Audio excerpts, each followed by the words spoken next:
लोगों को सीधे राष्ट्रीय राजधानी से जोड़ेगी। ये विंध्य क्षेत्र वासियों की यात्रा को और अधिक तेज, सहज और सुविधाजनक बनाएगी। मुख्यमंत्री ने सेवा को प्रदेश के विकास और समृद्धि की दिशा में एक नई उड़ान बताया। इस ऐतिहासिक अवसर पर मैं वास्तव में अत्यंत बाबा महाकाल की कृपा, भगवान राम की कृपा और मैहर की माताजी की कृपा से जिस प्रकार से ये क्षण आया है, एक एक करके हमारा तरफ से 24 घंटे के हवाई यातायात से जुड़ रहा है। और जिस बात की आवश्यकता थी, जैसा कि अभी मैंने राजेंद्र जी ने भी बताया, विंध्य का क्षेत्र कहाँ पुराने जमाने में कल्पना करें कि यहाँ मुख्यमंत्री रहे, बड़े बड़े लोग रहे, लेकिन थे कैसी स्थिति थी। मैं तो मेरा संबंध भी बताता हूं कि मुझे तो रेल भी नहीं मिलती थी जब सतना से यहां आना पड़ता था। पहले रीवा तक आने के लिए रेल भी नहीं थी, और अब कहां हवाई जहाज से इंदौर से भी मिलेगी और दिल्ली से भी मिल रहा है। ये सौभाग्य की बात है। जिस प्रकार का समय चल रहा है, जोरदार अभिनंदन करें एक बार। मैहर की माताजी हो, चित्रकूट का धाम हो, हमारे लिए चारों तरफ के देवस्थानों के लिए अब ये सौगात एक बड़ी भूमिका अदा करेगी। इस अवसर पर मंत्री जी ने अपनी उड़ान योजना के अंतर्गत विभिन्न प्रकार के हमारे हवाई अड्डों को जोड़ने का जो प्रयास किया है, ये उसकी, और खास करके रीवा के माइनिंग का सेक्टर, माइनिंग केवल रीवा नहीं, सीधी सिंगरौली, सतना, एक नया भूभाग, एक नए प्रकार की सौगात के साथ जुड़ रहा है। और ये एयरलाइंस को भी मैं बधाई देना चाहूंगा। और जिस प्रकार से अभी दूसरी भी एक सौगात मिलने वाली है, लेकिन एक जानकारी और भी दे रहा हूं कि अब हमारी पार्टी को भी बड़ा करने के लिए उसका और 24 घंटे वहां भी यातायात चालू हो, के लिए मेरी अपनी ओर से बधाई दे रहा हूं। और जिस प्रकार से बिजली की गति से काम हुआ है, 10 स्थापना दिवस के अवसर पर हमारी सारी औपचारिकता पूरी हुई थी, और आज यहां से प्लेन दिल्ली के लिए हवाई उड़ान भरने के लिए तैयार है। कई मौकों पर, कई कारणों से इस हवाई यातायात की अत्यंत आवश्यकता है। हम सब जानते हैं कि आज के समय में सबकी समय की कीमत है, ठीक है, व्यवस्थाओं के आधार पर, लेकिन राज्य के अंदर वित्तीय संचालन के लिए ये बहुत जबरदस्त लाभ मिलेगा। रीवा से अगर दिल्ली जाओ तो 15 घंटे लगते थे, 120 मिनट लगेंगे। कितना कम समय में हमारे 15 घंटे, और कहां 3 घंटे। अभिनंदन करो, अभी याद करो 3 घंटे बाद दिल्ली से कहां पहुंच रहे। अब तो मुझे लगता है कि अपनी हवाई सेवा से अधिकांश बार यहीं से आना जाना पड़ता है। शुभारंभ के अवसर पर मेरी अपनी ओर से औद्योगिक दृष्टि से भी ये बड़ा रोल अदा करेगा।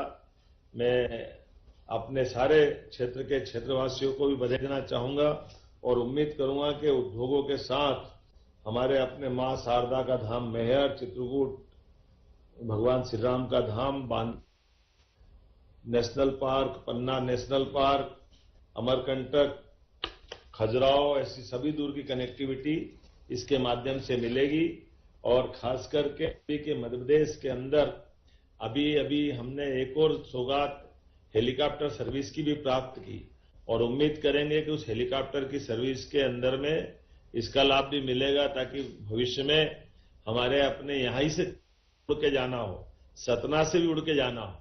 कौन कौन जाएगा, जरा हाथ खड़े करके बताओ जो हेलीकॉप्टर सुविधा देने वाले हैं। और एयर एम्बुलेंस से लगा करके हवाई सेवाओं का भी लाभ पूरे देश के अंदर एविएशन के मामले में सबसे नंबर 1 की पोजीशन बनाई।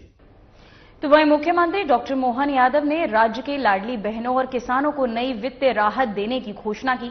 सीएम ने बताया कि लाडली बहनों को अब 1500 रुपए का लाभ मिलेगा।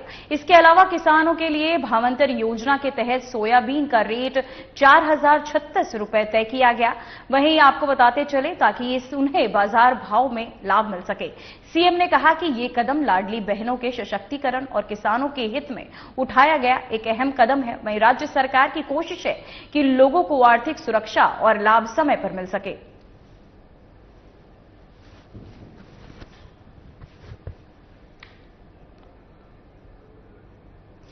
तो तो वहीं सरदार वल्लभ भाई पटेल की 150वीं जयंती के अवसर पर राज्य और केंद्र सरकार की ओर से 26 नवंबर से 6 दिसंबर तक विशेष पदयात्रा का आयोजन किया जाएगा।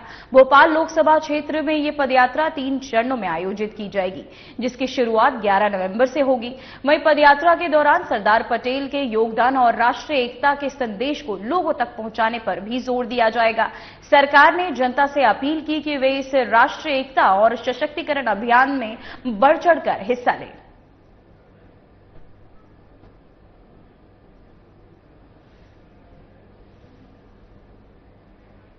तो वहीं किसानों के फसल नुकसान को लेकर श्योपुर में की सियासत जो है गर्मा गई है।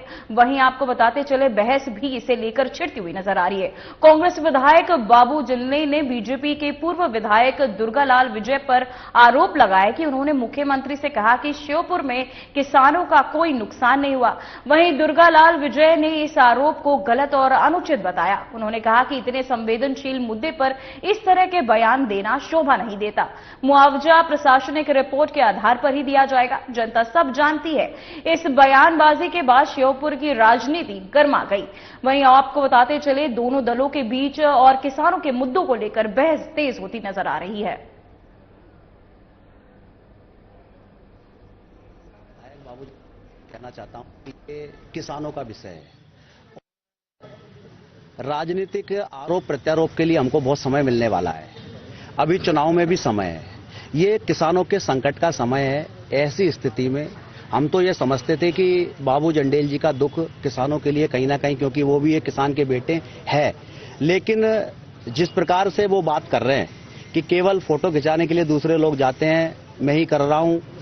मुझे तो ये भी जानकारी मिली है कि इनके एक बड़े नेता से इनकी बात हुई है और बड़े नेता से बात में इन्होंने ये कहा है कि मुआवजा नहीं मिले किसानों को तो ज्यादा ठीक है, हमको भाषण देने के लिए मौका मिल जाएगा।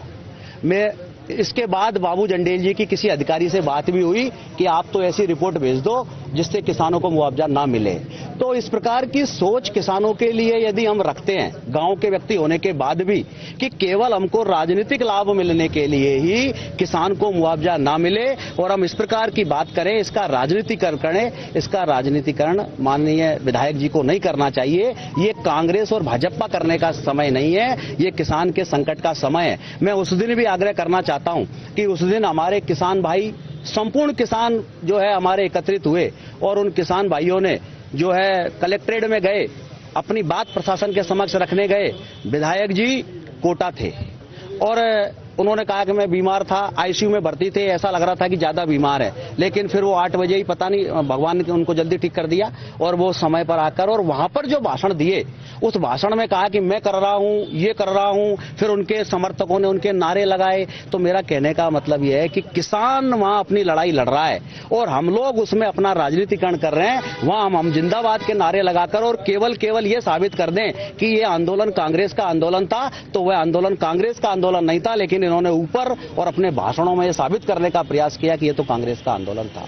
इसलिए विधायक जी, आप किसान के बेटे हो, किसान के बारे में विचार करिए, किसान के बारे में बात करिए। आप गांव के हो। हमने तो सोचा कि आपको किसान का वो दुख दर्द भी मालूम होगा, जब किसान खेत में कस्सी चलाता है तो आटन पड़ जाते हैं हाथ में। उन आटनों का दर्द आपको याद होगा, लेकिन आपको आटनों का दर्द याद नहीं है। आप एमएलए बन गए तो आप केवल इसलिए कि आपके ऊपर के नेता खुश हो जाए, आपके जो है जीतू पटवारी खुश हो जाए, आपके इसीलिए केवल किसान को मुआवजा ना मिले और इसलिए आप ऐसी बात करके धरना प्रदर्शन और ये करके केवल दिखावे की बात करके कि तीसरी कर लें कि मैंने तो धरना दे दिया था, अब किसान को, ये जो भाजपा की सरकार है ये तो किसान विरोधी सरकार है, ऐसा कहने के लिए ही आप मुआवजा नहीं दिलवाना चाहते। आप राजनीतिकरण कर रहे हो, किसान पर शुद्ध राजनीति कर रहे हो। मेरा विनम्र अनुरोध है, मेरा आग्रह है, सबको साथ मिलने का, चलने का समय है। आरोप प्रत्यारोप का दौर बहुत आएगा। आप आमने सामने जब हम मंच पर होंगे तो खूब वाद विवाद की बात भी करेंगे, लेकिन अभी आप जिस तरीके की बात कर रहे हो ये बात ठीक नहीं है। तो वहीं खबर मंदसौर से है, जहां आपको बताते चले, जहां महाराणा प्रताप बस स्टैंड स्थित सरकारी खाद केंद्र पर यूरिया की कमी से किसानों को परेशानी हो रही है। सुबह से लंबी कतारों में खड़े किसान घंटों इंतजार के बावजूद खाद नहीं ले पा रहे।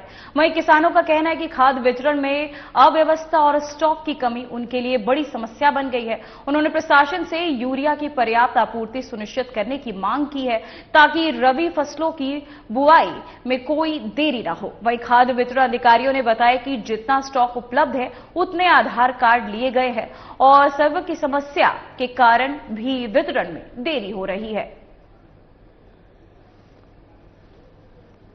बोले साहब आज का कोटा पूरा हो गया, आज नहीं मिलेगा, कल मिलेगा। खाद नहीं आया। एक वो मंडी में आया, ट्रक खाली हो रही तो आज नहीं मिलेगा, ये कल मिलेगा। भाई खाद आ गया तो क्यों नहीं मिलेगा? आज नहीं दे रहा, नट गया। वहां जाके आए हम, वही काश्तकार ऐसे ही परेशान हो रहे हैं। जहाँ जहाँ खाद मिल रहा है सब काश्तकार परेशान हो रहे हैं। अपने खेती बाड़ी का काम बिगाड़ के यहाँ पड़े। ये मजाक समझ रहे हैं ये लोग। कह रहे हैं कि अभी वो पूरा हो गया कोटा, बाद में देखेंगे। क्या करें, वापस घर जाना रहा। तो वो कल तो रविवार था, कल तो कोई मतलब ही नहीं निकलता है। बहुत परेशानी आ रही। अभी इतने सब इकट्ठे हो रहे, क्या करें, खाद नहीं दे रहे हैं। सर पहले क्या होता है, सवेरे जैसे लाइन लगना शुरू हो जाती है तो आधार कार्ड हम नंबर वाइज ले लेके कलेक्ट कर लेते हैं। नाम लेके आवाज बुला के एंट्री करते हैं रजिस्टर में, साइन नंबर वगैरह सब लेके। जो जमीन होती है, जैसे मान लो 10 बीघा है तो उसका आधा 5 बीघा कट्टे एक किसान को, या 4 बीघा है तो 2 कट्टे, ऐसा डिस्ट्रीब्यूशन चल रहा है। कागज देखो, अभी मेरी बात सुनो, जैसे क्या होता है कि माल अपने पास पड़ा 50 बोरी, अब कागज हम 100 किसान के लेके क्या करेंगे बताओ आप। तो वहीं खबर श्योपुर से, जहां किसानों की मुआवजा, केसीसी ऋण और बिजली बिल और अन्य मांगों को लेकर श्योपुर में अनिश्चितकालीन धरना अभी भी जारी है। वहीं धरने में कांग्रेस विधायक बाबू जंडेल और पार्टी के कई पदाधिकारी किसानों के साथ शामिल है। वहीं विधायक बाबू जंडेल ने कलेक्टर अपर्ति वर्मा, आपको बताते चले, अपर्ति वर्मा पर आरोप लगाया कि उन्होंने वादे करके उन्हें भूल गए। उन्होंने सवाल उठाया कि फसल नुकसान का सर्वे करवा लेने के बाद मुआवजा देने में देरी क्यों हो रही है।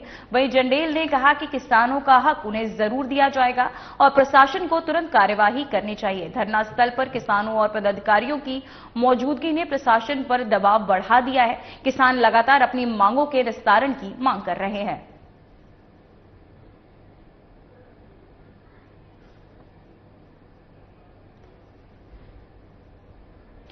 तो वहीं खबर सतना से है, जहां एक और रीवा से सीमेंट विभाग उड़ान भरकर विध्वंस की ओर नई ऊंचाइयों पर आपको बताते चले ले जा रहे हैं। वहीं सतना एयरपोर्ट की स्थिति चिंताजनक बनी हुई है। एयरपोर्ट परिसर में आए दिन सांप लौटते देखे जा रहे हैं और साथ ही जिससे ड्यूटी पर तैनात पुलिसकर्मी दहशत में हैं। सुरक्षा के लिहाज से यहां जिला पुलिस बल तैनात है, परंतु लगातार सांप निकलने से जवान अपनी सुरक्षा को लेकर बेहद परेशान नजर आ रहे। एक हवलदार ने बताया कि एयरपोर्ट प्राधिकरण और वरिष्ठ पुलिस अधिकारियों को बार बार इस खतरे की जानकारी दी गई, दवा छिड़काव की मांग भी की गई, मगर अब तक कोई ठोस कार्यवाही नहीं हुई है। ऐसे में एयरपोर्ट की सुरक्षा व्यवस्था और कर्मियों की जान दोनों खतरे में है।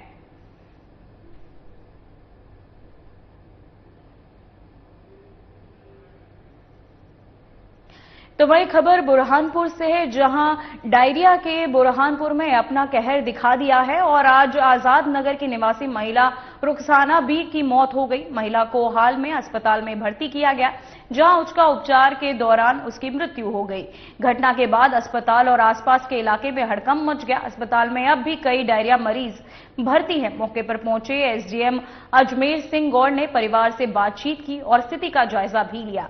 परिजनों ने एसडीएम को बताया कि वार्ड में गंदा पानी आ रहा है, जिससे स्वास्थ्य संबंधी समस्याएं बढ़ रही हैं।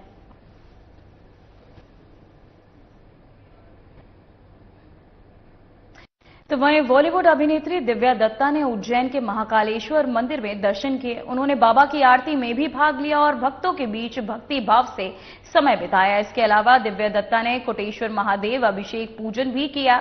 मंदिर परिसर में उनकी उपस्थिति ने भक्तों में उत्साह और श्रद्धा बढ़ा दी। अभिनेत्री ने सोशल मीडिया पर भी अपने भक्ति अनुभव को साझा किया और मंदिर के शांति और आध्यात्मिक माहौल की तारीफ की।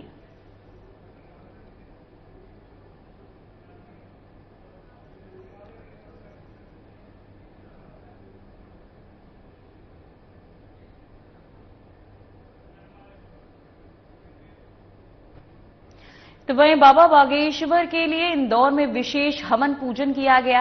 ये कार्यक्रम दिल्ली से वृंदावन तक चल रही सनातन हिंदू एकता पदयात्रा की सफलता के उपलक्ष्य में आयोजित किया गया। हवन पूजन में श्रद्धालुओं ने भक्ति और एकता का संदेश फैलाया। वहीं आयोजकों ने बताया कि इस अवसर पर धार्मिक विधियों का पालन करते हुए पूजा का ये यज्ञ संपन्न किया गया। कार्यक्रम में उपस्थित लोगों ने कहा कि ऐसी पहल सामाजिक सद्भाव और धार्मिक एकता को मजबूत करती है।